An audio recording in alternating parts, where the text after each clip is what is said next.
So, hello students, welcome to SP Smart Habit Community Schooling System. बेटा today is your day 3 of NDA classes और कल के lecture में हम लोगों ने सेल स्ट्रक्चर डिस्कस किया था, है ना, डिफरेंस डिस्कस किया था हम लोगों ने, यूकैरियोटिक प्रोकैरियोटिक सेल्स का एक इंट्रोडक्टरी पार्ट हम लोगों ने डिस्कस किया था, सेल वॉल का स्ट्रक्चर डिस्कस किया था, राइट।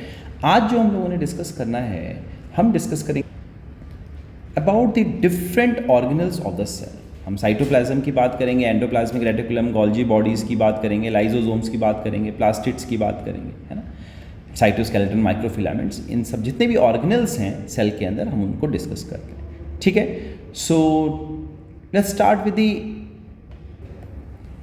एंडोमेम्ब्रेन सिस्टम, जिसमें एंडोप्लाज्मिक रेटिकुलम की बात करते हैं हम, गोल्जी अपैरेटस की बात करते हैं, वैक्यूल की बात करते हैं, लाइजोसोम्स की बात करते हैं, ठीक है। सो लेट्स स्टार्ट होंगे, ठीक है। देखें आगे, देखिए, the endomembrane system include endoplasmic reticulum, Golgi complex, lysosomes and vacuoles, ठीक है। वेरी इंपॉर्टेंट, इस पे PYQ आया हुआ है, ठीक है। Since the functions of mitochondria, chloroplast and peroxisomes are not coordinated with the above components, these are not considered as a part of endomembrane system. तो यहाँ पे अगर हम एंडोमेम्ब्रेन सिस्टम की बात करें तो हम सिर्फ किसकी बात करते हैं, हम एंडोप्लाज्मिक रेटिकुलम की बात करेंगे, गोल्जी कॉम्प्लेक्स की बात करेंगे, लाइजोसोम्स की बात करेंगे एंड वैक्यूल्स की बात करेंगे, ठीक है। सबसे पहले एंडोप्लाज्मिक रेटिकुलम देख लेते हैं बेटा। जो एंडोप्लाज्मिक रेटिकुलम है, ER कहते हैं इसको, ये कहाँ पे है? So these are the tubular structure scattered in the cytoplasm called as endoplasmic reticulum. Nucleus के, अगर आप ये देखिए, यहाँ पे न्यूक्लियस प्रेजेंट है, इस न्यूक्लियस के चारों तरफ इस तरीके से क्या प्रेजेंट है, ये देखिए, इस तरीके से प्रेजेंट होता है एंडोप्लाज्मिक रेटिकुलम, ठीक है बच्चा। अब यहाँ पर आप अगर ध्यान से देखो तो जब राइबोसोम्स, यहाँ पर राइबोसोम्स जो बनते हैं न्यूक्लियस के अंदर, ये यहाँ से पोर से होते हुए, ये स्पोर के थ्रू होते हुए बाहर की तरफ आ जाएंगे, ठीक है, ये राइबोसोम्स। और जब ये राइबोसोम्स इसके ऊपर अटैच हो जाते हैं, इस एंडोप्लाज्मिक रेटिकुलम के ऊपर, इसको क्या कहा जाता है? इसको कहा जाता है रफ एंडोप्लाज्मिक रेटिकुलम। और वो एंडोप्लाज्मिक रेटिकुलम जिसके ऊपर राइबोसोम्स अटैच नहीं होंगे, उसको कहते हैं स्मूथ एंडोप्लाज्मिक रेटिकुलम, ठीक है बेटा। तो देखो क्या दिया गया है, वो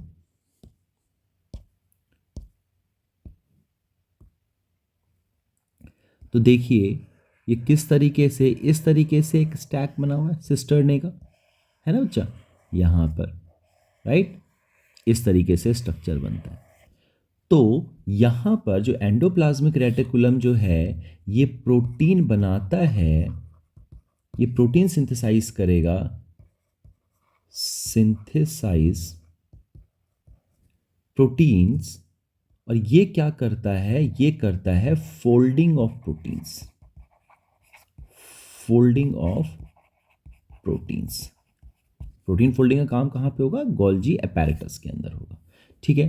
तो ये जो आगे वाला पोर्शन होता है उसको हम सिस फेज कहते हैं, और जो ये पीछे का फेज होता है उसको हम ट्रांस फेज कहते हैं, ठीक है बच्चा। तो varied number of cisternae are present in the Golgi complex. The Golgi cisternae are concentrically arranged near the nucleus with distinct convex cis, और ये देखो convex cis region आ जाएगा, और पीछे की तरफ एंड concave trans आ जाएगा, और दी मैच्योरिंग फेज आ जाएगा। The cis and trans faces of the organelle are entirely different but interconnected होते हैं बच्चे, ठीक है। इसका प्रिंसिपल परफॉर्मेंस क्या होता है, फंक्शन क्या होता है? पैकेजिंग मटेरियल, ठीक है, बेसिकली पैकेजिंग करता है जो भी it to be delivered either to the intracellular targets और the secreted outside the cells. Materials to be package in the form of vesicles from the ER fuse with the cis phase से enter करेगा Golgi apparatus के, move towards the maturing phase, trans phase की तरफ जाता है, ठीक है।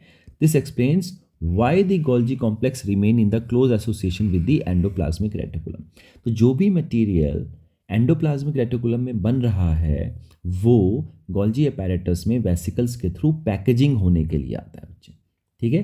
A number of protein synthesised by the ribosomes on the endoplasmic reticulum are modified, क्या हो रहे हैं मॉडिफाइड, प्रोटीन्स मॉडिफाइड हो रहे हैं in this cisternae of Golgi apparatus before they are release from their trans phase.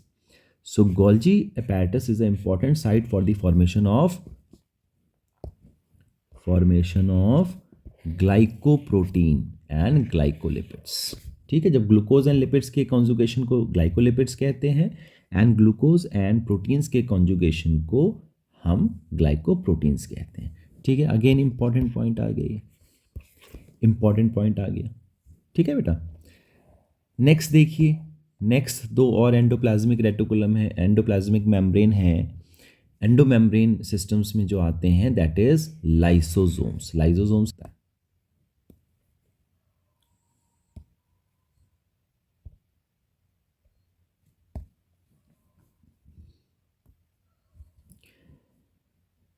जो the vacuole is bound by a single membrane called as tonoplast. So tonoplast is the membrane of vacuole. In plant cells, the vacuole occupy 90% of the volume of the cell. Plants में क्या करता है, tonoplast facilitates the transport of number of ions and other materials against concentration gradient into the vacuole. High concentration से low concentration में materials का transport करेगा, hence the concentration is significantly higher in vacuole than in the cytoplasm. Amoeba में क्या होता है, in amoeba the contractile vacuole is important for osmoregulation and excretion. किसके अंदर, एमीबा के अंदर, important, this is important. In many cells, as in protist, food vacuoles are formed by engulfing the food particles, phagocytosis के through, ठीक है बच्चा। So this is all about endomembrane system। अब हम बात करते हैं माइटोकॉन्ड्रिया की। So माइटोकॉन्ड्रिया क्या है, एटीपी के फॉर्मेशन में हेल्प करता है, ये तो हम बहुत पहले से पढ़ते आ रहे हैं ना कि mitochondria is called as the powerhouse of this cell. क्यों कहते हैं पावर हाउस, क्योंकि ये एटीपी का फॉर्मेशन करता है ना। और डिपेंड करेगा, नंबर ऑफ माइटोकॉन्ड्रिया पर cell is variable depending on the physiological activity of the cells. जितने एक्टिव सेल्स होंगे, जितना उनका मेटाबॉलिज्म एक्टिव होगा, उतने माइटोकॉन्ड्रिया प्रेजेंट होंगे उसके अंदर, है ना। अगर हम डायमीटर की बात करें, सॉसेज शेप्ड होता है, cylindrical, having diameter of 0.2 to 1 micrometre average है, और एवरेज कितना आ जाएगा 0.5 माइक्रोमीटर। लेंथ कितना है इसका, length is 1.0 to 4.1 micrometre. Mitochondria जो है वो double, it is a double membrane bound structure होता है। ये देखिए यहाँ पर अगर आप बाहर की तरफ देखो तो यहाँ पर एक स्ट्रक्चर ये प्रेजेंट है ना, दिस इज आउटर मेम्ब्रेन, और इसके अंदर एक और मेम्ब्रेन प्रेजेंट है, ये देखिए एक और मेम्ब्रेन प्रेजेंट है कि नहीं है बेटा। सो आउटर मेम्ब्रेन और इनर मेम्ब्रेन, और इन दोनों मेम्ब्रेन के बीच में एक स्पेस प्रेजेंट होगा, इस स्पेस को कहते हैं हम इंटर मेम्ब्रेन स्पेस, ठीक है बच्चे। और यहाँ पे अगर आप देखेंगे तो इस तरीके से यहाँ पे क्या प्रेजेंट होता है, क्रिस्टा प्रेजेंट होता है, लाइक दिस, ये लाइक दिस। तो ये क्या हो गया, क्रिस्टे प्रेजेंट है। तो क्वेश्चन आ जाता है कि क्रिस्टे एंड सिस्टर्ने में क्या डिफरेंस है। सिस्टर्ने कहाँ पे प्रेजेंट है, वो प्रेजेंट है गोल्जी अपैरेटस में, और यहाँ पे क्या प्रेजेंट है, दिस इज क्रिस्टे, एंड ये जो स्पेस दिख रहा है क्रिस्टे के बीच में दैट इज मैट्रिक्स। ये वाला जो स्पेस आएगा दिस इज मैट्रिक्स, ठीक है बच्चा। So this one is a double membrane bound structure with the outer membrane and inner membrane dividing its lumen distinctly into two aqueous compartments, ठीक है, outer compartment and inner compartment, ठीक है बच्चा। इनके अंदर inner compartment is filled with dense homogeneous substance, matrix present होता है उसके अंदर, ठीक है। The inner membrane forms a number of infoldings called as cristae, तो cristae are the infoldings towards the matrix, the cristae increases the surface area, important. Cristae का काम क्या है? To increase the surface area, important है, this is important.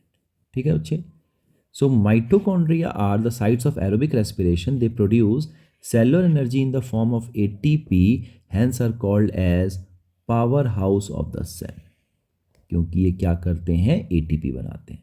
ठीक है। The matrix also possess single circular DNA. Circular DNA present होगा, few RNA molecules, ribosomes होंगे, कितना? 70s का ribosomes होगा, and the components required for the synthesis of proteins. ठीक है। Mitochondria divide by fission. So basically जो mitochondria का structure है वो एक्चुअली प्रोकैरियोट्स की तरह ही है, क्योंकि प्रोकैरियोट्स में भी सर्कुलर डीएनए होते हैं, उसमें भी राइबोसोम 70s का होता है ना। तो this is all about the structure and functions of mitochondria. Next देखेंगे, नेक्स्ट क्या है बेटा? प्लास्टिड्स। प्लास्टिड्स किस में प्रेजेंट होता है? Are found in all plant cells and in euglenoids. Euglenoids क्या होते हैं? प्रोटिस्ट होते हैं, प्रोटिस्ट होते हैं। ठीक है। एनिमल सेल्स में ये एब्सेंट होगा। ठीक है बेटा। तो based on the type of pigment, plastid can be classified into chloroplast, chromoplast and leucoplast. Chloroplast क्या करता है? क्लोरोफिल कंटेन करता है, and carotenoids pigment which are responsible for trapping light energy essential for photosynthesis. Photosynthesis में help करेगा chloroplast. ठीक है बच्चा। इन क्रोमोप्लास्ट अगर आप क्रोमोप्लास्ट की बात करो, क्रोमो का मतलब होता है कलर, है ना। Fat soluble carotenoid pigments like keratin, xanthophylls and others are present. This gives the part of the plant a yellow, orange और red color. तो ग्रीन कलर किसकी वजह से होता है? क्लोरोफिल की वजह से। प्लांट में जो बाकी कलर्स होते हैं, येलो, ऑरेंज और रेड कलर्स, वो किसकी वजह से होते हैं? क्रोमोप्लास्ट की वजह से होते हैं। ठीक है। इसके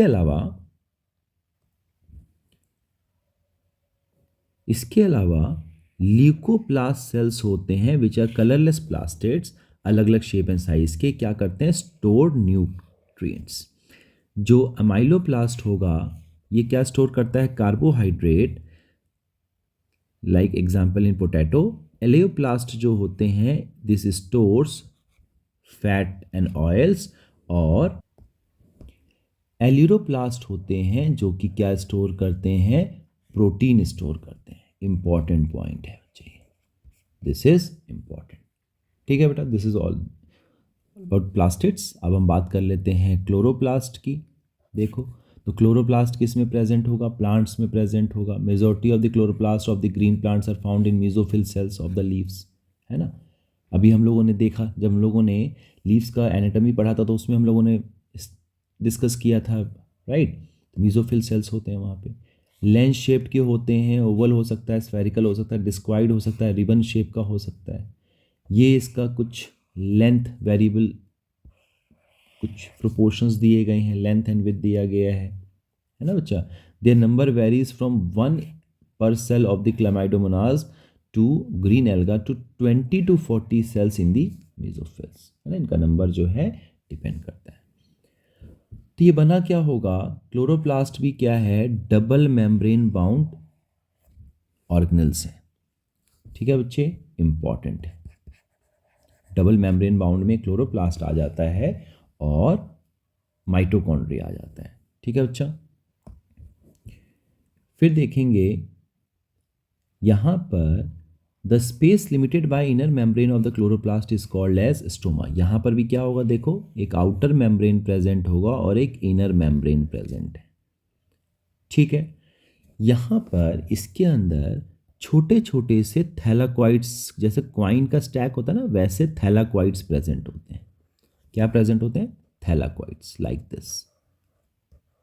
जैसे आप एक क्वाइन के ऊपर दूसरे क्वाइन को डाल दो तो एक पिलर टाइप का स्ट्रक्चर बन जाता है, स्टैक ऑफ क्वाइंस बन जाता है, that is called as thylakoid. और इस पूरे स्टैक को क्या कहते हैं? हम ग्रेनम कहते हैं।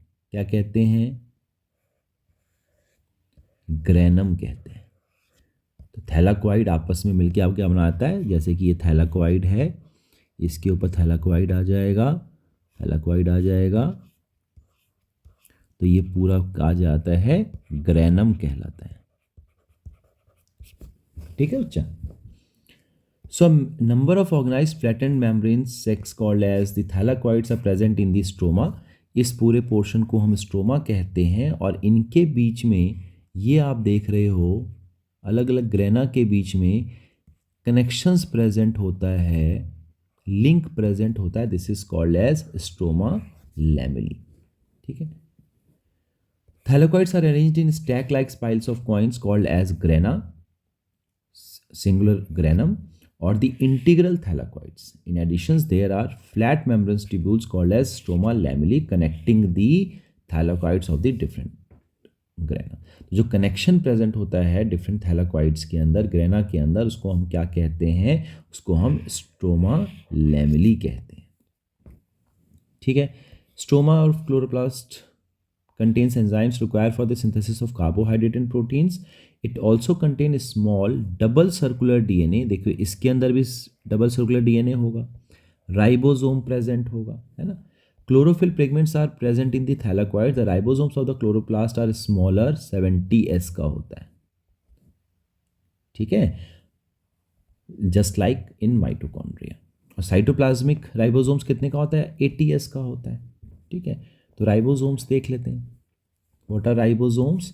Ribosomes are the granular structures first observed under electron microscope by George Palade 1953 में। इंपॉर्टेंट पॉइंट, साइंटिस्ट के नेम्स हमेशा ऑलवेज इंपॉर्टेंट। तो यूकैरियोटिक राइबोसोम्स जो होंगे वो 80s का होगा। 80s किसका बनता है? 60s एंड 40s का बनेगा। यहाँ पे S इज व्हाट? स्वेडबर्ग्स यूनिट। और जो प्रोकैरियोटिक होते हैं वो 70s के होते हैं, 50s and 30s। It constitutes 80s and this constitutes 70s। ठीक है, both 70s and 80s ribosomes are composed of 2 सब units.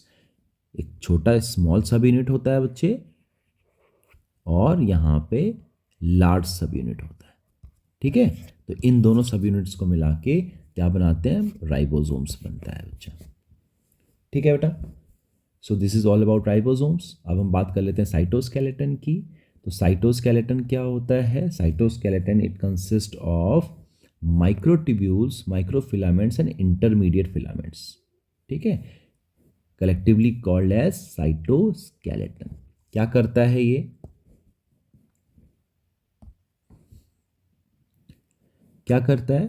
Are involved in many function such as mechanical support देता है, मोटिलिटी प्रोवाइड करेगा, maintenance of the shape of the cells. Motility कैसे करेगा? Flagella के अंदर प्रेजेंट होता है ये, अभी देखेंगे हम इसको, है ना। तो mechanical support, motility and maintenance of the shape of the cells. Cell के शेप को मेंटेन करके रखता है ये।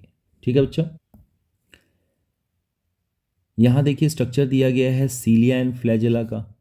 तो जो सीलिया एंड फ्लैजिला होता है ये किस चीज़ का बना होता है बच्चे? यहाँ पे देखेंगे सबसे पहले डबलेट प्रेजेंट होगा किसका? सेंट्रल माइक्रोट्यूब्यूल का। ठीक है, और बाहर इसके क्या होते हैं? 9 इस तरीके से आप देख रहे हैं, दिख रहा है बच्चा? इस तरीके से 9 जो होते हैं पेरिफेरल माइक्रोट्यूब्यूल्स होते हैं, जो कि डबलेट्स में प्रेजेंट होते हैं। किस में प्रेजेंट होगा? डबलेट में प्रेजेंट होगा। ठीक है, इन दोनों के बीच में इंटर डबलेट ब्रिज आता है। तो यहाँ पे जो कनेक्शन आता है उसको हम, इस स्ट्रक्चर को, इस अरेंजमेंट को 9+2 का अरेंजमेंट कहते हैं। ठीक है बच्चे, ध्यान देंगे क्या दिया गया है। सीलिया and flagella are hair-like outgrowth of the cell membrane. Cilia are small structures which work like oars। जो आप बोट होती हैं, बोट को आगे करने के लिए इस तरीके से ओर्स बनते हैं बच्चे, जिससे हम पानी को पीछे की तरफ करते हैं, है ना। यस और नो? तो ओर्स कहते हैं। तो इसका स्ट्रक्चर उसी की तरह से रहता है, causing the movement of either the cell और the surrounding fluids. Movement provide कराता है। ठीक है, फ्लैजिला क्या है? आर कंपैरेटिवली लॉन्गर होते हैं, responsible for cell movement. Cell movement में हेल्प करता है ये, है ना। The prokaryotic bacteria also process flagella but these are structurally different from that of the eukaryotic flagella. जो हम लोगों ने कल के लेक्चर में बैक्टीरिया के स्ट्रक्चर में फ्लैजेला पढ़ा था, जिसमें बेस प्रेजेंट था, हुक प्रेजेंट था एंड बॉडी प्रेजेंट थी। उससे ये इंटायरली डिफरेंट होता है, उसमें 9+2 का अरेंजमेंट नहीं होगा। ठीक है, अब देखें तो उसके कोर में क्या प्रेजेंट है, एक्सोनीम प्रेजेंट है which possess a number of microtubules running parallel to long axis.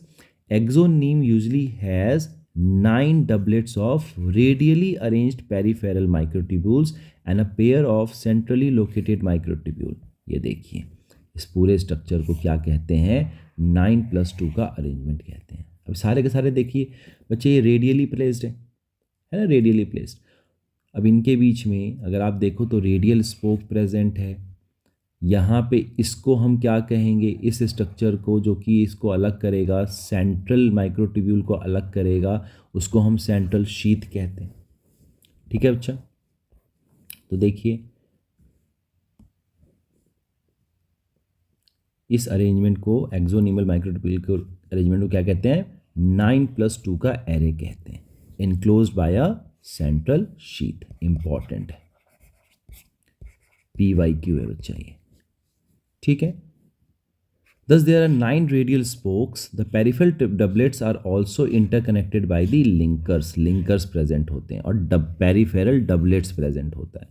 Both the cilium and flagellum emerge from the centriole-like structure called as the basal bodies। किससे फॉर्म होते हैं, centriole-like structure basal bodies से इनका formation होगा। ठीक है बच्चा, फिर नेक्स्ट है हमारे पास centrosome and centrioles. Centrosome and centrioles कहाँ पे प्रेजेंट होते हैं, न्यूक्लियस के पास प्रेजेंट होते हैं। Organelle usually containing 2 cylindrical structures called as centrioles. इस तरीके का स्ट्रक्चर प्रेजेंट होता है और परपेंडिकुलर होते हैं ये। ठीक है बच्चा, both the centriole in the centrosome lie perpendicular to each other in which each has organization like a cartwheel. देखो इस तरीके से परपेंडिकुलर ये क्या करेंगे, फॉर्म हो जाए। So these are made up of 9 evenly placed peripheral fibrils of tubulin protein। किस चीज़ का बना होता है, ट्यूबुलिन प्रोटीन का बना होता है। Each peripheral fibril is a triplet। Flagella में हमने डबलेट की बात की थी, यहाँ पे ये क्या है, ट्रिपलेट है। इंपॉर्टेंट है। ठीक है, सेंट्रल पार्ट जो होता है प्रॉक्सिमल रीजन का of the centriole is also proteinaceous and called as the hub. Central part is called as hub, और ये कनेक्टेड होते हैं, which is connected with tubules of peripheral triplets by the radial spokes made of proteins. The centriole forms the basal body of the cilia और flagella and spindle fibres. Cell division में help करता है, जब हम cell division का chapter पढ़ेंगे वहाँ पे क्लियर हो जाएगा आपको। Spindle fibre that give rise to spindle apparatus during cell division in animal cells. Important, ये यहाँ का PYQ आ जाएगा बच्चे। ठीक है बेटा, फिर हम बात कर लेते हैं न्यूक्लियस की। तो न्यूक्लियस जो है वो कैसा होता है बच्चे, न्यूक्लियस के अंदर सबसे पहले तो यहाँ पे इस तरीके से न्यूक्लियस प्रेजेंट होता है, मेम्ब्रेन प्रेजेंट होगा सबसे पहले तो इसका इस तरीके से न्यूक्लियर मेम्ब्रेन प्रेजेंट होगा यहाँ पर लाइक दिस। ठीक है, nuclear membrane is present. In nuclear membrane के बीच में आप देख रहे हैं छोटे छोटे से स्पेस प्रेजेंट हैं, है ना, इसको हम न्यूक्लियर पोर कहते हैं। फिर इसके अंदर क्रोमैटिन प्रेजेंट होगा, कंडेंस क्रोमैटिन प्रेजेंट होता है, राइट, और बीच में डेंस स्ट्रक्चर प्रेजेंट होगा न्यूक्लियोलस, जो कि राइबोसोम्स का फॉर्मेशन कराता है। न्यूक्लियस के अंदर फ्लूइड प्रेजेंट होता है जिसको कि हम न्यूक्लियोप्लाज्म कहते हैं।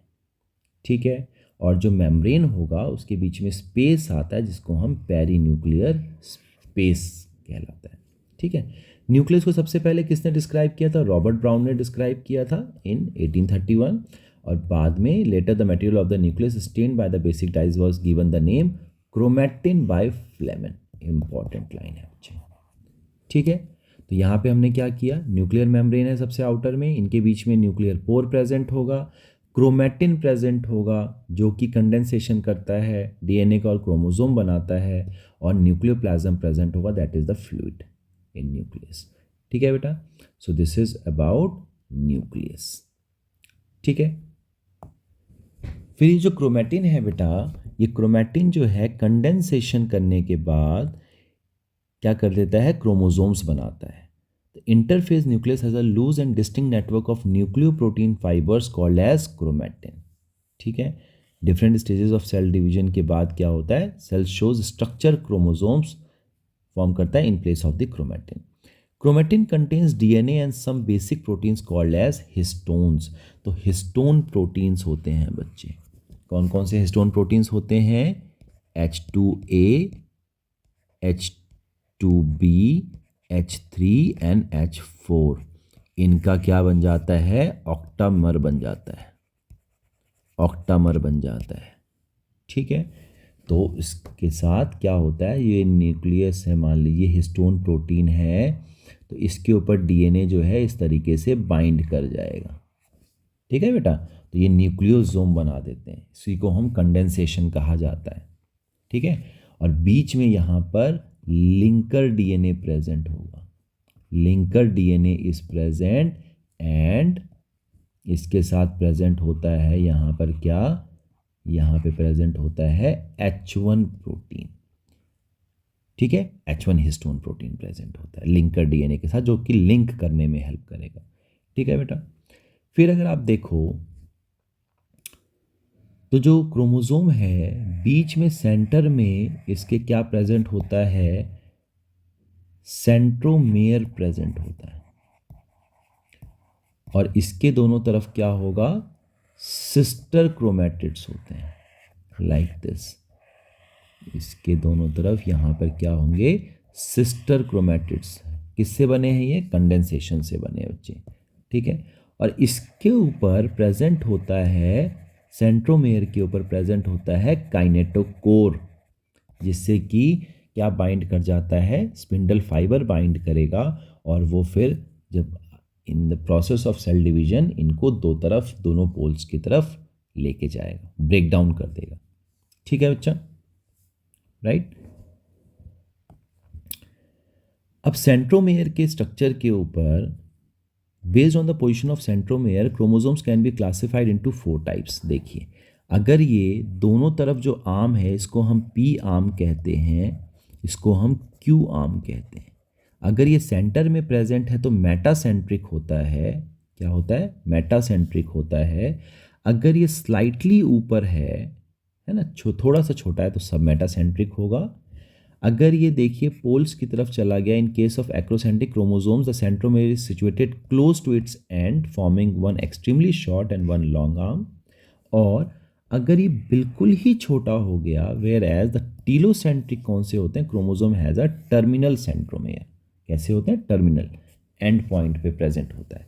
तो 4 कौन कौन से? मेटासेंट्रिक, सब मेटासेंट्रिक, एक्रोसेंट्रिक एंड टीलोसेंट्रिक. इसके साथ आप यहाँ पे देखेंगे कि क्रोमोसोम के ऊपर यहाँ पे एक सेकेंडरी कंस्ट्रक्शन और भी होगा, जिसको कि हम सैटेलाइट कहते हैं. क्या कहते हैं? सैटेलाइट डीएनए कहा जाता है. ठीक है बच्चे, सो this is all about chromosome. Sometimes a few chromosomes have non staining secondary constriction present होता है, जिसको कि हम सैटेलाइट कहते हैं. ठीक है बच्चे, और इसके साथ जो लास्ट ऑर्गेनेल है that is microbodies. Many membrane bound minute vesicle called as microbodies that contains various enzymes are present in both plant and animal cells. बहुत सारे एंजाइम्स को कॉन्स्टिट्यूट कौन करता है? माइक्रोबॉडीज करता है. ठीक है बेटा, ठीक है बच्चे. तो अब इन पे बेस्ड जो हमारे कुछ प्रीवियस ईयर क्वेश्चंस हैं, कुछ MCQs हैं, उसे डिस्कस कर लेते हैं. राइट, तो अगर आप NDA 2018 का क्वेश्चन देखें सेकंड फेज का, तो क्या बोला जा रहा है? विच one of the following groups of cellular organelles contain DNA. किस किस के अंदर अपना डीएनए प्रेजेंट होगा? सो डीएनए जो है बच्चे माइटोकॉन्ड्रिया में प्रेजेंट होता है, न्यूक्लियस में भी प्रेजेंट होता है, और क्लोरोप्लास्ट में प्रेजेंट होता है. तो आपका ऑप्शन नंबर ए जो है, it is the right answer. One of the additional function of smooth endoplasmic reticulum. Smooth endoplasmic reticulum कौन से होते हैं बच्चे? अभी बताया मैंने, जिसमें कि राइबोसोम्स अटैच नहीं होते हैं. लिपिड फॉर्मेशन में हेल्प करता है ना, लिपिड सिंथेसिस में हेल्प करता है. तो यहाँ पे जो आपका आंसर आ जाएगा कि तो लिपिड सिंथेसिस जो है वो तो उसका मेन फंक्शन है. यहाँ पे एडिशनल फंक्शन पूछा गया है, तो एडिशनल फंक्शन क्या है बच्चे? The detoxification of the toxic substances. ये इसका एडिशनल फंक्शन है. So option D is the right answer. Next question देखिए, which one of the following cell organelles does not possess nucleic acid, किसके पास nucleic acid नहीं होता है? तो प्लाज्मा मेम्ब्रेन के पास कोई न्यूक्लिक एसिड नहीं होगा, तो option number D it is the right answer. फिर देखिए, which one of the following cell organelles does not possess its own genetic material encoding proteins, किसके अंदर अपना खुद का जेनेटिक मटीरियल नहीं होता है ना? तो यहाँ पे राइबोसोम्स के पास अपना खुद का जेनेटिक मटीरियल नहीं है। न्यूक्लियस के पास भी होगा, क्लोरोप्लास्ट और माइटोकॉन्ड्रिया तीनों में डीएनए होता है, बट राइबोसोम्स के अंदर कोई डीएनए प्रेजेंट नहीं होगा, है ना? So option number 8 is the right answer. Next question देखिए, which one of the following organelles of mammalian cell is rich in hydrolytic enzymes? हमने अभी बात की कि हाइड्रोलाइटिक एंजाइम्स जो होते हैं, है ना, सुसाइडल बैग्स कौन से होते हैं सेल्स के? सो लाइजोसोम जो हैं, it is the suicidal bag. सारी डेब्रिज जो भी वेस्ट मटेरियल है यहीं आके क्या होता है, डाइजेस्ट होता है ना।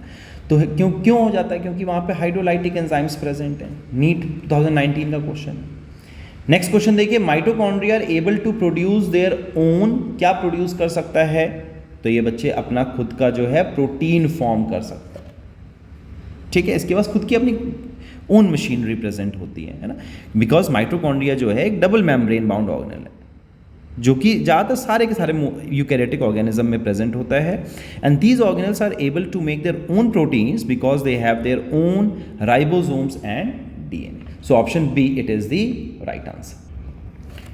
फिर देखिए, एनडीए 2020 में क्वेश्चन पूछा गया, which one of the following cell organelles may play a role in expelling excess water and waste in case of unicellular organisms? कौन कराता है? तो वैक्यूल कराता है, स्पेस प्रेजेंट है ना, जो कि ये सारी चीज़ें जो भी वेस्ट इसको एक्सपेल करने में यही हेल्प करता है, वैक्यूल करता है। तो option B it is the right answer. Next देखिए, एनडीए 2022 का क्वेश्चन आया है, the digestive enzymes are present in. तो अभी हम लोगों ने क्वेश्चन डिस्कस किया कि जो हाइड्रोलाइटिक एंजाइम्स होते हैं वो लाइसोसोम्स में प्रेजेंट होते हैं, they are called as the suicidal bags of the cell, है ना। तो जितने भी डाइजेस्टिव एंजाइम्स होंगे वो कहाँ पे हैं? लाइसोसोम्स के अंदर। तो option C it is the right answer. So this is some of the previous year questions based on the topic that we discuss today. I hope कि बेटा आप लोगों के सारे क्वेश्चंस जो हैं अच्छे से क्लियर हो गया होगा। किसी तरीके का कोई डाउट होगा बच्चे तो क्लास में पूछेंगे, ठीक है। God bless you all, take care, thank you.